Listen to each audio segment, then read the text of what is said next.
So we thank you again for joining us, and I will turn it over to our President and CEO, Paula Gold-Williams. Paula?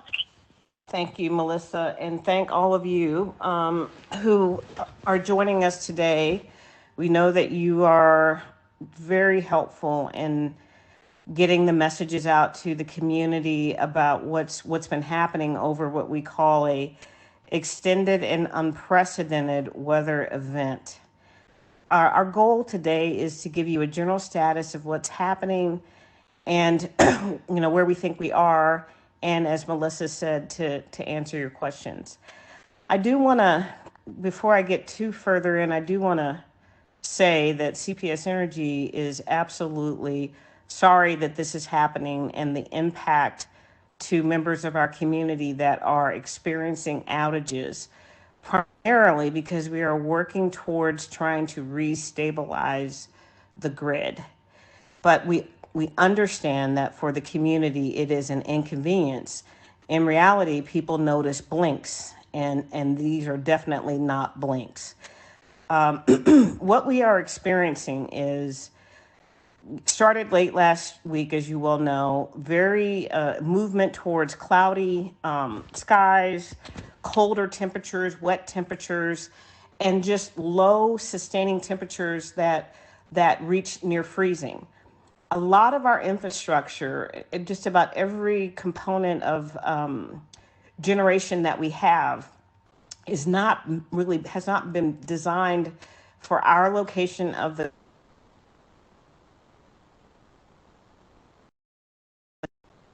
been designed to be in single digits, and in some cases negative digits when you look at wind chill factor. So when we have sustained cold temperatures, what really happens is there's more demand for energy, but there's only so much capacity on the system. In reality, in the fall and in the summer, in the fall and the spring is when we typically take more plants down to do maintenance. And we're just generally prepping for when we typically have our extreme need for power. That's usually over the summer months from June to September. For years, San Antonio did not have a winter peak, meaning that our summer peak, where the demand was the biggest, would happen sometime in the July, August timeframe, sometimes in September. But in winter, we've always had a fraction, maybe 50% of the capacity needs, not sustained freezing temperatures. And it's really complicated when those temperatures, when I say sustained, days, when it's day after day after day, and you never really get back up to high temperatures or clear skies for a while. This is the problem that we experienced.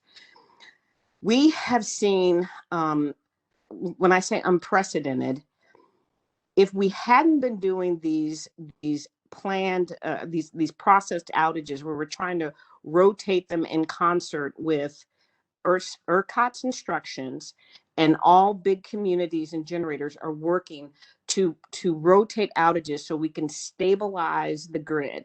You have to keep pushing these outages so that the system can get rebalanced and in alignment with how people are actually consuming the power.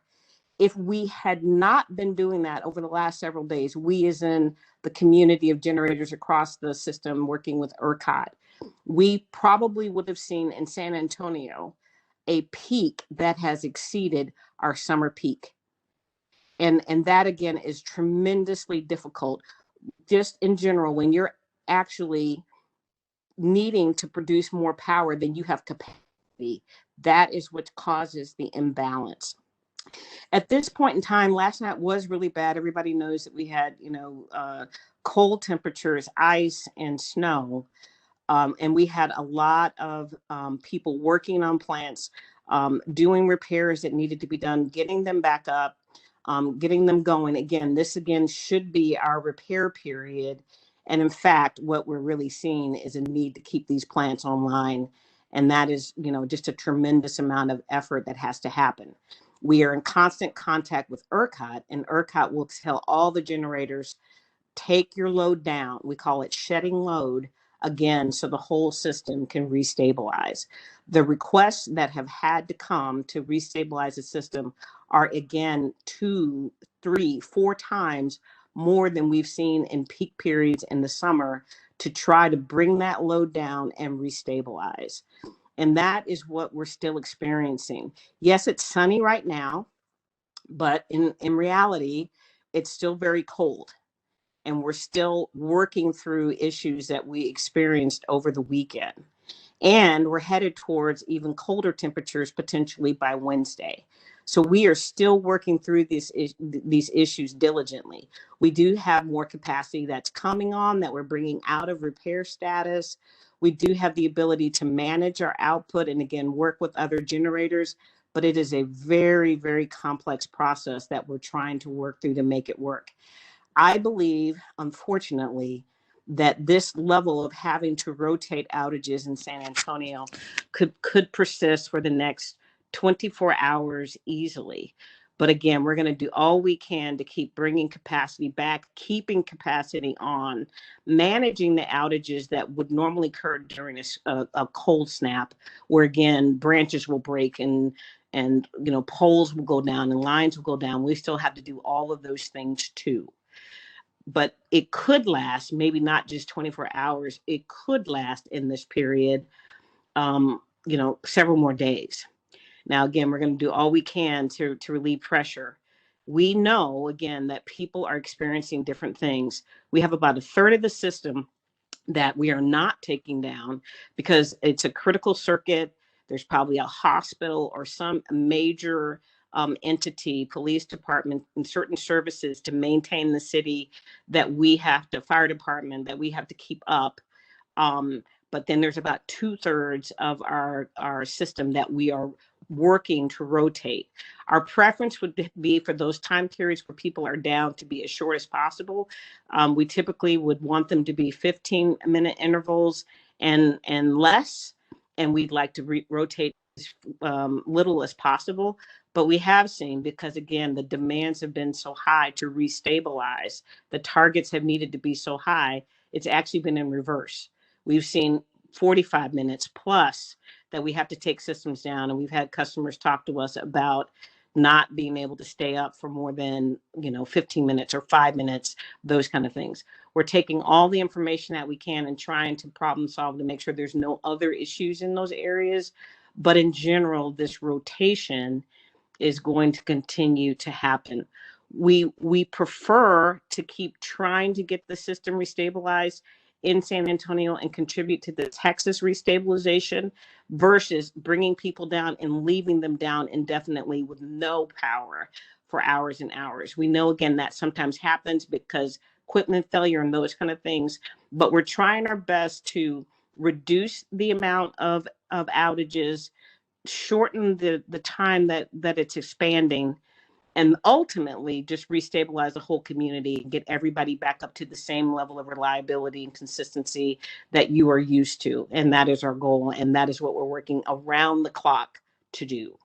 So we do have, we are working with some large customers that are shedding load, curtailing load, reducing load to benefit the community. And typically we don't have issues on both our electric and gas system at the same time. This is a case where we're just about seeing everything. The gas system, the natural gas system, is having stress as well. And we are having customers that are reducing their demand for gas usage as well as electric usage. And they're doing it to help everyone across the community.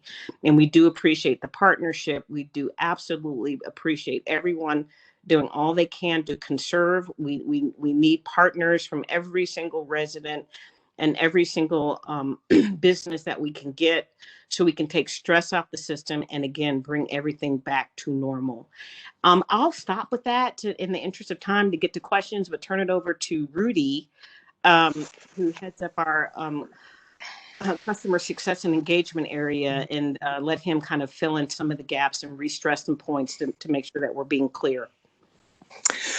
Thank you, Paula. Well, first, let me say, on behalf of the customer engagement team, again, we recognize that this is a stressful time unprecedented, in terms of our experience with this type of cold weather. And we thank our customers for their patience. We apologize for the inconvenience. We thank you for, being our customers and, doing the best you can to manage through this.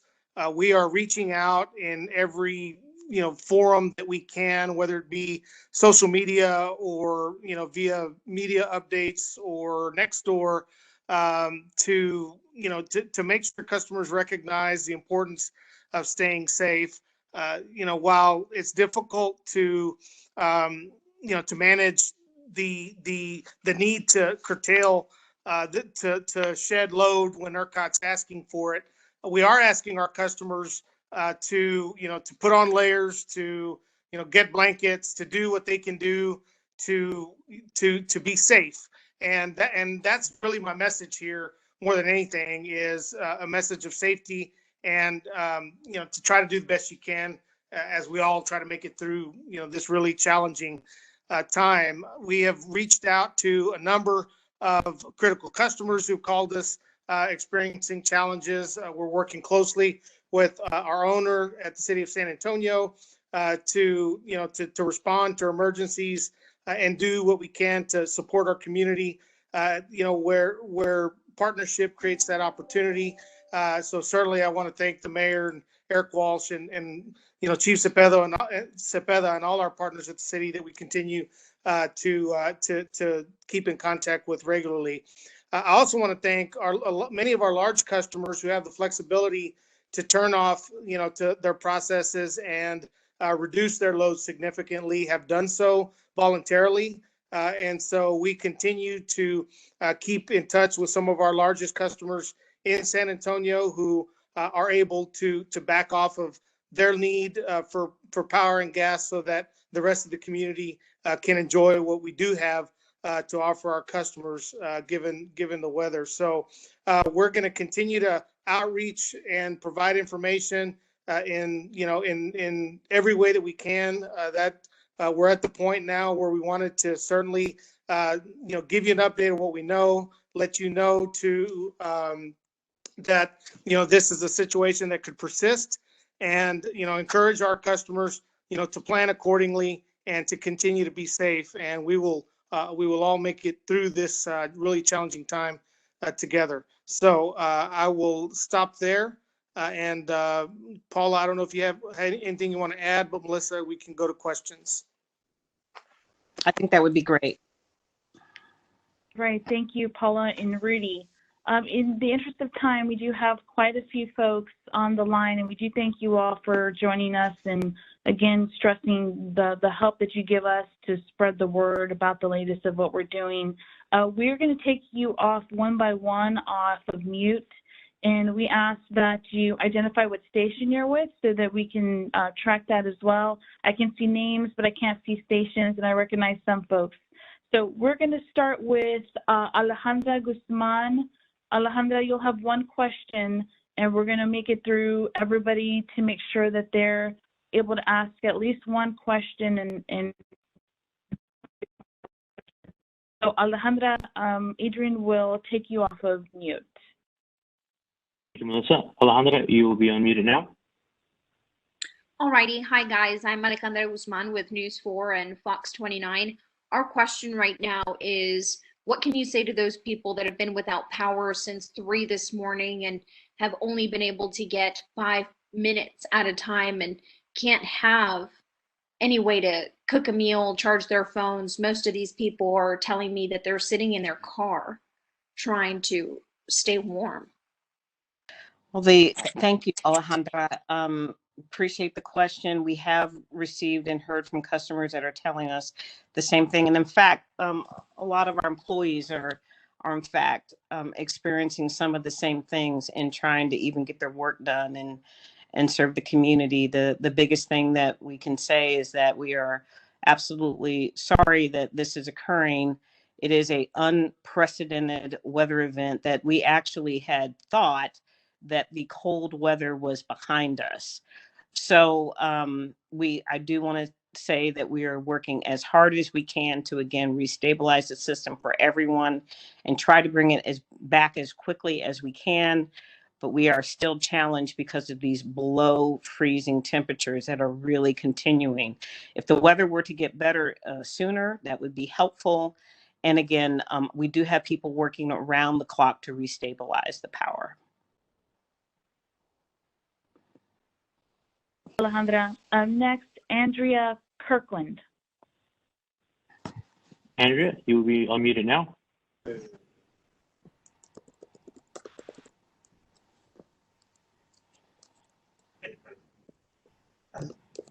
Andrea, you are unmuted now.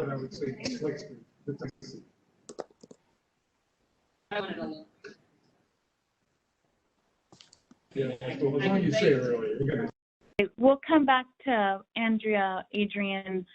Next, I see caller 970 and Brendan Gibbons. I believe that's you with the San Antonio report. Brendan, you'll be unmuted now. Hi, I'm so sorry I missed the first few minutes, and you may have covered this already, but can you kind of explain why people are experiencing so many different things? You know, some people experiencing hours of outages at a time, or kind of repeated 15, 20 minutes on, 5 minutes off, or vice versa.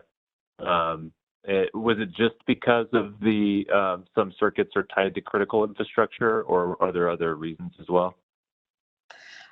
I would say, Brendan, it's a bit of everything. We do have, again, if you're in a certain critical circuit and you're attached to that, it may not be you per se, but there's a critical service, infrastructure, hospital, something off of that same circuit, you may not be seeing much of anything.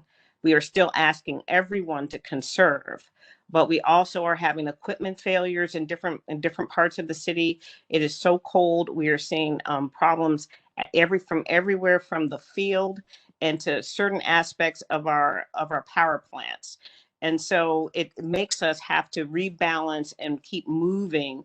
And so the experience isn't always consistent. Again, we started out with 15 minutes on every hour was kind of the goal, and then it got inverted. And in some places, you see 40 minutes on the hour and only 15 minutes of power. And sometimes it's even tighter. And that again happens because we're still trying to make sure that we can get more capacity on.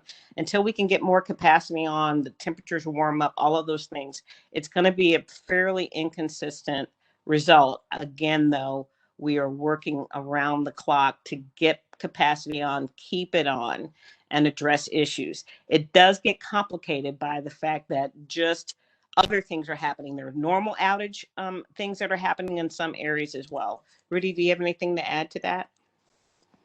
I would just add, Paula hit the major points. I would just add, come back to a point Paula made in her opening. When, we're seeing 2, 3, 4 times the amount of load that we're being asked to rotate outages through, that ERCOT is asking for, that we're, the more load we have to take out to stabilize the system, the longer the duration of the outage has to be for the customers who are impacted. So if all of our customers are able to conserve power to the extent that they have power and are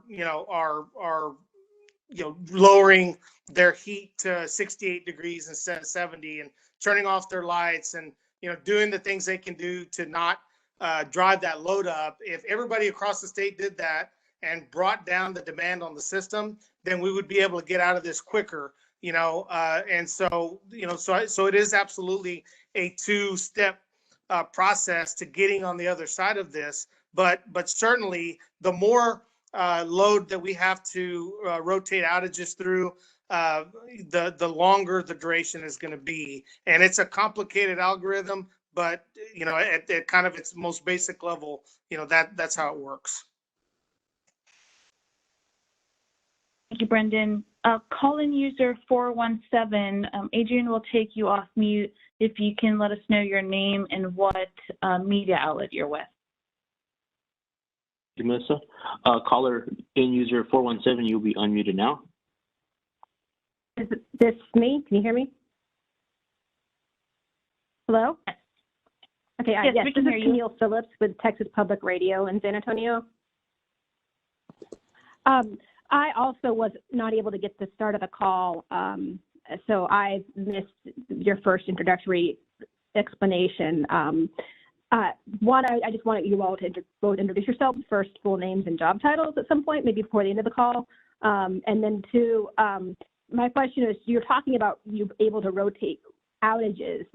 Is that actually happening? Because I heard in an ERCOT call earlier today that they said that they didn't even have the capacity to rotate outages. They were just doing controlled outages in the same neighborhoods. Well, this is Paula Gold-Williams. I'm the president and CEO of CPS Energy. We're trying our best to rotate them, and that's why they go for an interval, start, and then stop, and then they go somewhere else in the system and then come back again. They're coming back, as Rudy indicated, faster again because the amount of load that we're trying to manage to is extremely high. Now, in some cases, across Texas, you're going to see less rotation and maybe even longer durations of outages. For us, we're a big system. And so, all that said, we still have only about, I think, 250 circuits to work with, but we do have a big system. We do have a lot of customers here, so we can do some movement across our system. Rudy, do you want to introduce yourself and add anything? This is Rudy Garza. I'm the Chief Customer Engagement Officer at CPS Energy. And Paula is right. There are some utilities that don't have, the capability to take folks in and out, in as quick of a cycle as we're able to. Our strategy is we're going to give customers what we can so that they can do some things if they're planning and paying attention and the power comes back on. They can do what they need to do until it goes off. In some cases, other utilities have just cut folks off and are leaving them off for longer durations. And so, there are two kind of approaches to, meeting the requirements to keep the state grid, operational. But we're doing the best we can to maximize the amount of time our customers have power while we make it through this difficult time. This is not ideal for us as an operator, and certainly not ideal for our customers. But if we get out of this quicker, the less load we have to take out, the more time customers will get back. And so we're hopeful that the load will come down. Maybe some of the units come back online, and things will stabilize enough so that maybe a 45-minute outage right now becomes a 30-minute outage, a 20-minute outage, a 15-minute outage, down the road. But again, it's in a complex system. We are trying to give our customers something, and and we feel like that's the best. We're trying to do the best we can for our customers. Thanks, Camille, for joining us. We're glad you made it. Next, we'll go to Dennis Foley.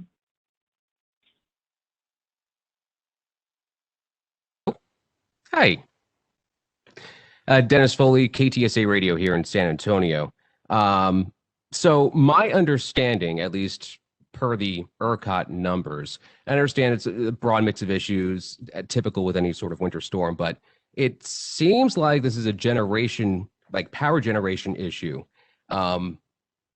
What's the long-term plan to make sure that, when we have, let's say, a winter storm come through, or even during the summer, every summer you talk about conserve, everyone needs to conserve power.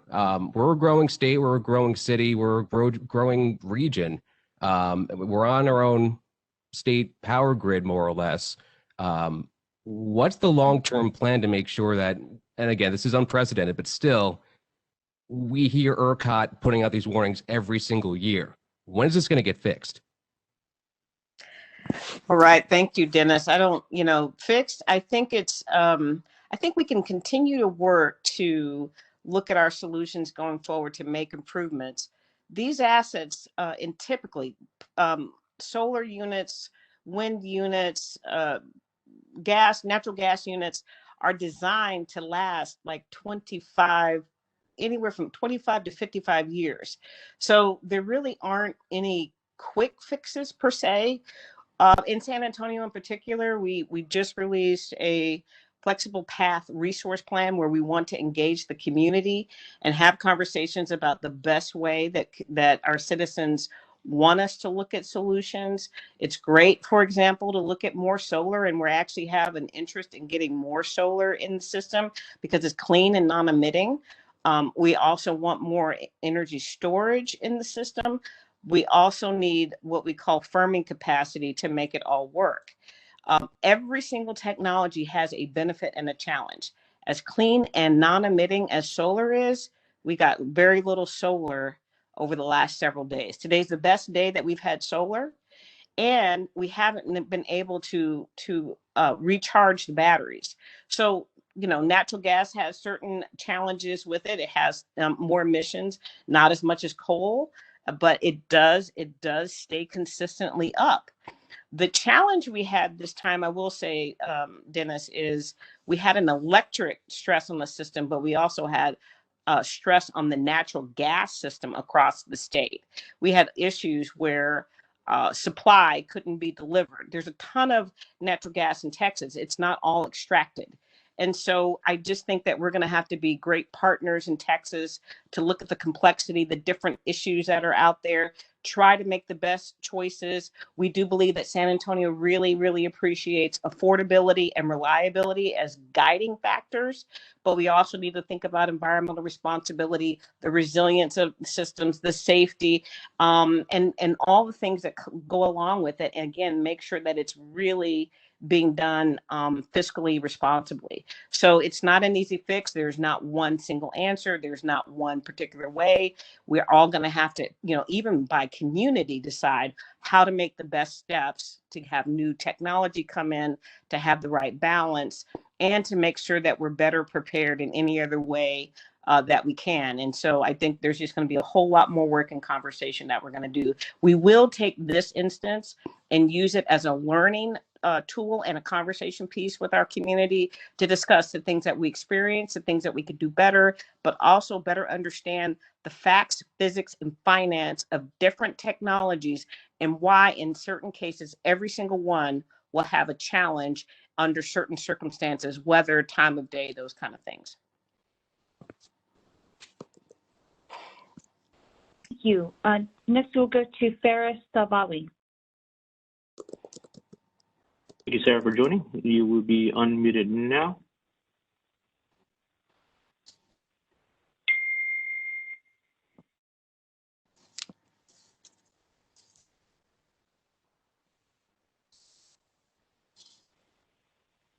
Adrian, it looks like he's still on mute. Yeah, I can't hear anything. All right, we will come back to Faris and we'll go to... Oh, I'm There here. he goes, Melissa. I'm sorry. Oh, there you are. I think Adrian and I used to work together, so I think he was playing a prank on me, maybe. I just wanted to check. I know you were talking about that this winter peak demand has exceeded the summer demand. I wanted to know if you can roughly give us the numbers on, how much demand we're seeing in the winter as opposed to that summer peak that we're used to, as well as if you guys have any estimation of how much our capability to generate energy and how much our supply has been cut, basically. Thank you. Well, Ferris, let me try to give some context.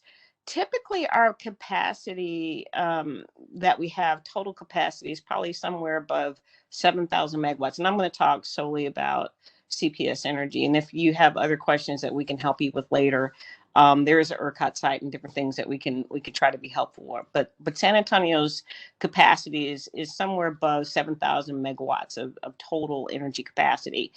We typically see peaks in the summer around 5,000-ish megawatts of capacity. For years, the winter peak probably was somewhere around 2,500 to 3,000 megawatts of capacity. So that if you took plants offline, you really weren't that, inconvenienced. I mean, we'd have some problems. We had a problem in 2011 with an ice storm, but it didn't last but a couple of days.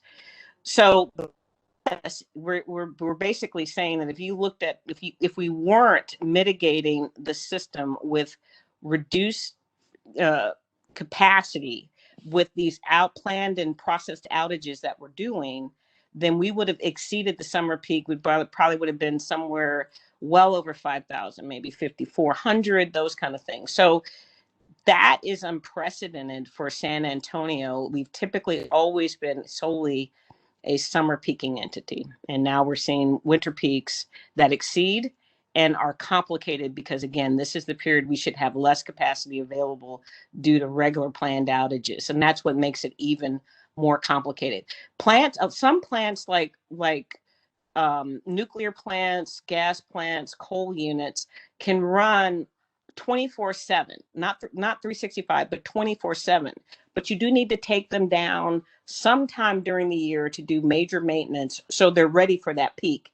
Having 2 major peaks a year, that's going to be tough, and still be able to maintain the reliability and be ready for storm systems like this.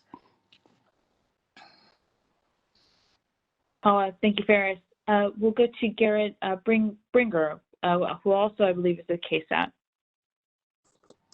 Thank you, Garrett, for joining. You'll be unmuted now.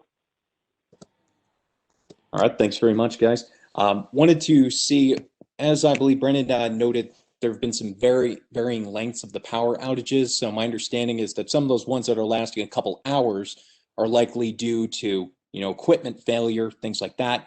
Do you have a rough approximation of, a percentage, or how many of those are those equipment failures, and how many of the outages we're seeing are the controlled rotating outages that you're trying to institute?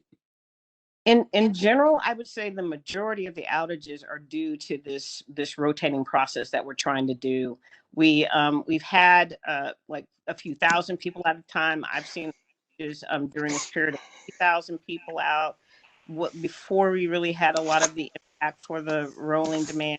That's kind of what I've seen. Rudy, do you have any better insight? Yes, ma'am, that's about right. We've seen our outage numbers kind of fluctuate between 177,000. We kind of started off this morning. We got up to about 210,000. So, we're going to hover around 200,000 customers out. If you go to our outage map, it's going to look like there's not progress being made on outages, but that's reflective of the rotating outages that, we're going through right now. So you might see it come down to 190,000. You might see it go up to 210,000, depending upon extended outages that are due to equipment failure. But I would say, I think Paula got it about right. It may be, 5,000 to 15,000 customers that might be experiencing an equipment related outage at any given time. And our crews are out in the field right now, doing their thing and keeping our system up and running and getting folks back on. We've been asking folks to stay off the road if you can. It allows our crews and all of our first responders to move around the community safely. And, even if it takes us a little longer to get around, at least we're not having to worry about playing bumper cars with other folks that might be on the road unnecessarily. But we are going to continue working those outages. But the solid majority of what you're seeing on our outage map is rotating outages. And if you're wondering why those numbers aren't coming down, it's because you'll see them come down as soon as we stop the rotating outages, and then you'll get a clear picture. But it's a small percentage that are due to equipment failure in the bigger picture. Thank you. Next we have Jay Avila with WOAI. Thank you, Jay, for joining us. You'll be unmuted now.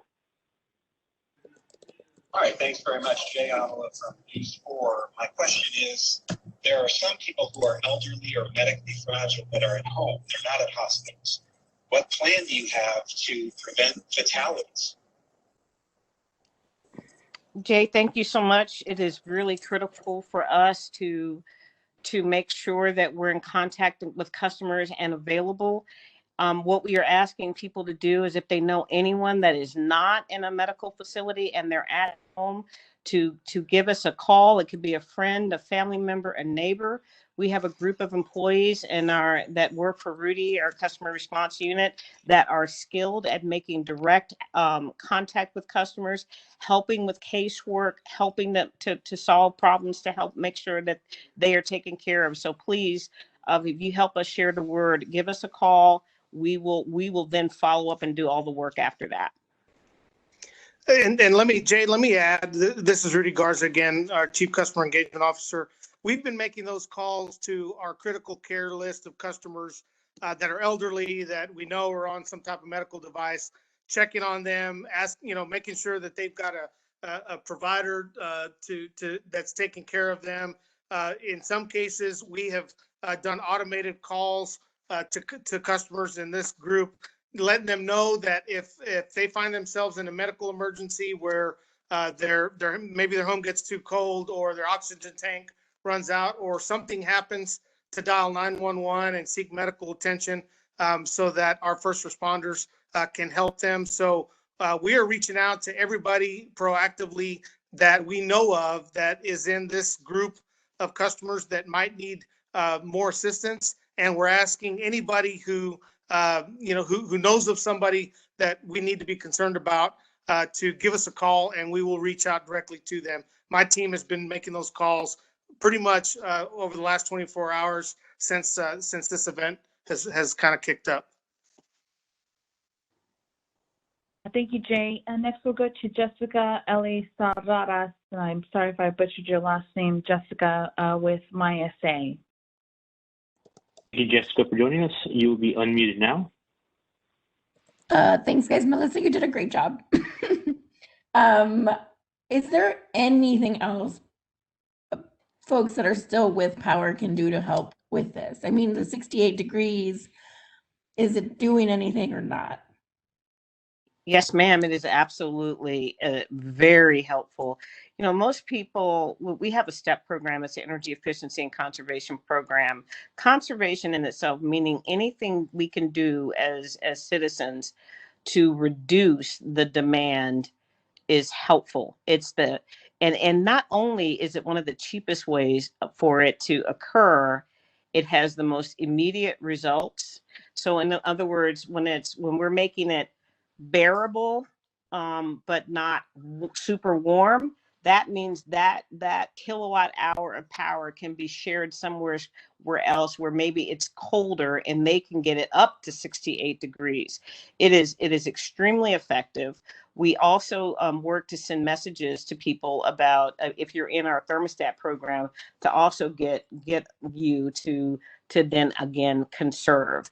Does it help? It helps tremendously. It could be the difference between the situation getting worse and, as Rudy said, the situation getting better faster.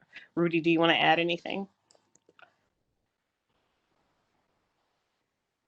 Sure, Paula. We have been consistently putting out a message of conservation probably since what, Melissa, maybe Thursday. We've been warning folks as it gets colder, to conserve energy. And, every time we put out a message of conservation, or ERCOT puts out a message of conservation, you'll literally see the forward load curves on ERCOT's model go, adjust, because we can see our customers turning things off that allows our load to come down and get more in line with the available generation. So you can actually see when conservation messaging is going out, because you'll see the load shift on ERCOT's website. And what may have been a deficit in available capacity, you'll see those curves move because customers are reacting to our requests. So so that's why we're telling folks to pay attention to that ERCOT information on their website and on their app, because you can see the supply and demand projections real time, and those change. What the load projections were this morning are going to be different than what they look like this afternoon. And when the demand goes above the supply, that's when you're going to see our need to continue to increase our load. Our proactive outages is going to increase, because folks are consuming more energy than we have to give them. So yes, absolutely, our conservation message is our customers do respond to that. And again, it's extremely effective, and it just helps customers in the end also reduce bill impact. So it's just got multiple benefits. It is the best and fastest and easiest thing people can do. Thanks, Jessica. Jesus Cortez. Thank you, Jesus, for joining us. You'll be unmuted now.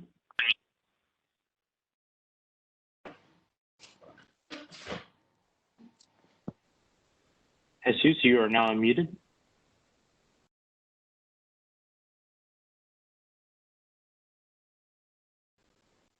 Unfortunately, I We'll can't. try to Go ahead. see Ken's capture notated, but wanted to check with you, Ken, if you've already asked your question or if you're on just to capture audio. Ken's 5, you'll be unmuted now, just to see if you have a question.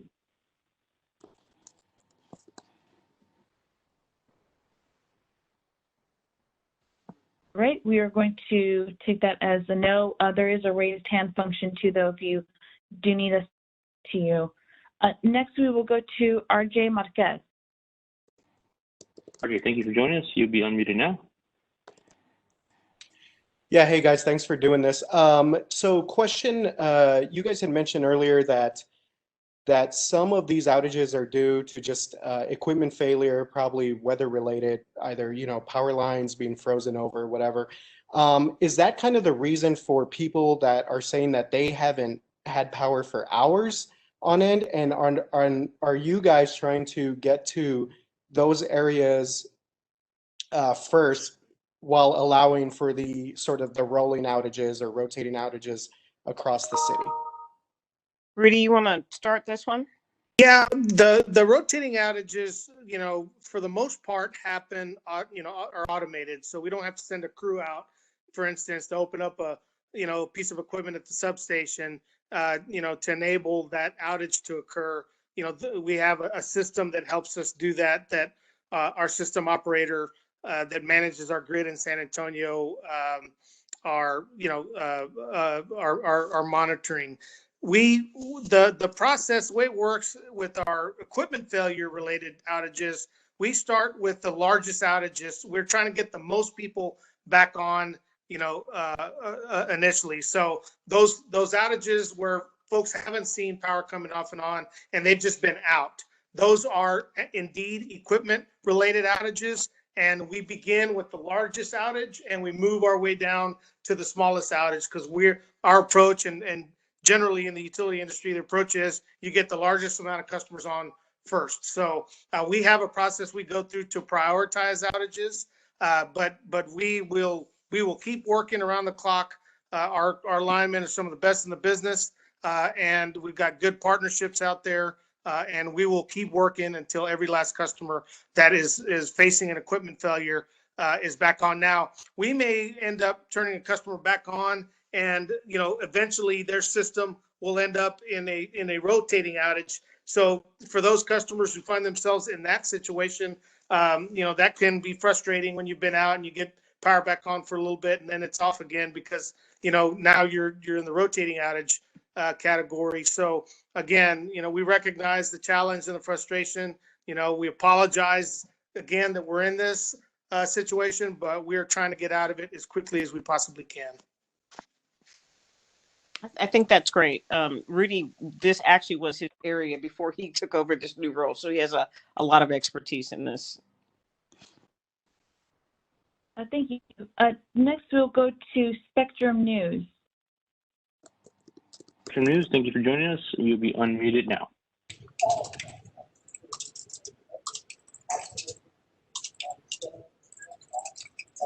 Spectrum News, do you have a question?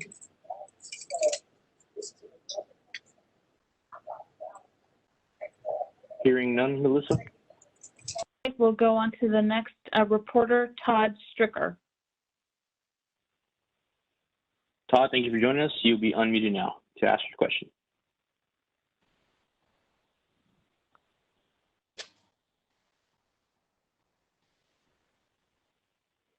Not hearing none, Melissa. We'll mute him now. Next, we'll go to Zach Briggs. Zach, thank you for joining us. You'll be unmuted now. Zach, you're unmuted.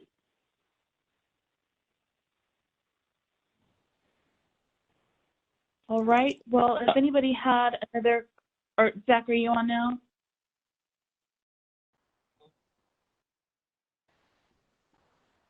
Okay, well, thank you.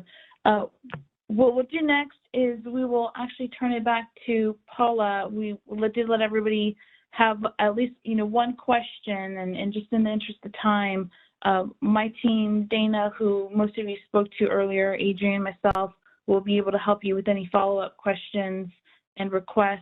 I know there was a request for headshots that we will send you of Paula and Rudy. And Paula, I'll turn it back to you for closing thoughts. So thank you, Melissa, and thank all of you again. Great questions. We know you're asking the questions that our customers are having.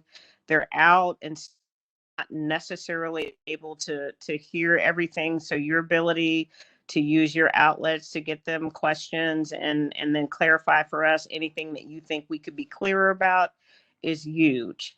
But we are here for San Antonio. We are from this community. I was born and raised here. It means a lot to us to make sure that we help our neighbors and friends and family get back on track again.